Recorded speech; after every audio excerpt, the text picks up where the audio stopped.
So, John, we just tasted the Rauzan-Ségla, the Cannel, 2010.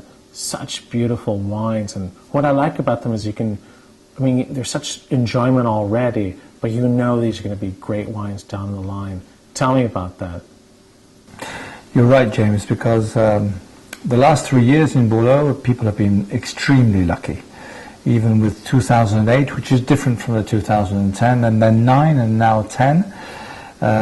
We really feel so grateful to nature because it's been so generous, and quite honestly not a difficult task at all. The wine is natural, it's made by the vintage itself, and one didn't have to have too much imagination just to make good wine. You just have to be yourself.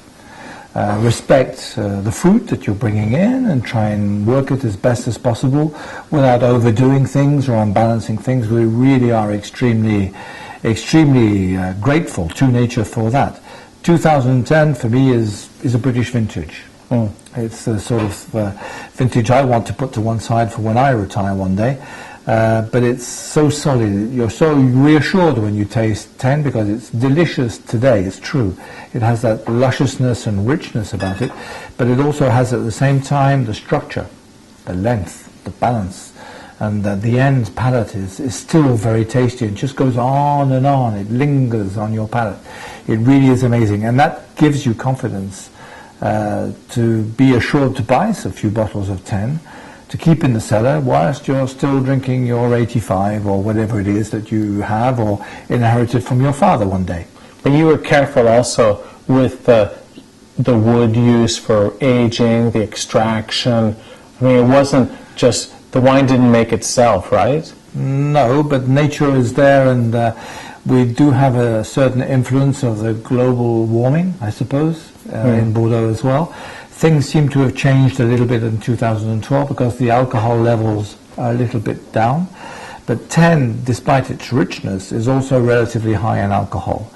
And alcohol is something that dissolves, so you have to be careful. If you put too much new oak in a high alcohol content wine, then it will extract too much wood as well and can damage the wine by unbalancing the fruit and making things become a little bit dry.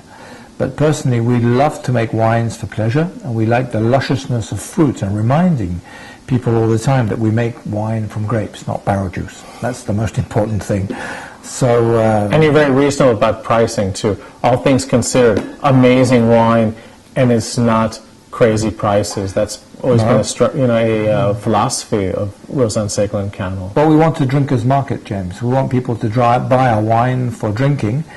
It might not be available or drinkable straight away, but they have to keep it. So to do that, we have to be reasonable, because in time, people will have spent a certain amount of money to keep it in their cellars and share it with friends. But there's no point in trying to get the highest price possible when you put it on the market, because you're investing, in fact, in letting people have the opportunity of keeping it and cherishing it for a long time.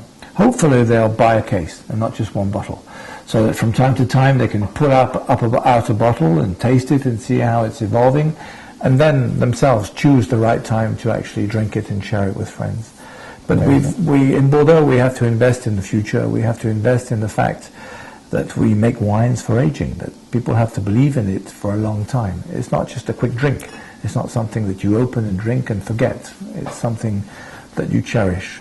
So investing in that means that to begin at a more reasonable price, it costs a lot of money to make a good bottle of wine today. As you know, it's more and more complicated. We have more and more competition, etc. We have to be on the ball. There's no doubt about that. But that's what's good about our challenge every year in trying to make a different vintage. But we have to invest in our customers as well, and we've got to give them a good deal to begin with. Fantastic. Thank you very much. Pleasure.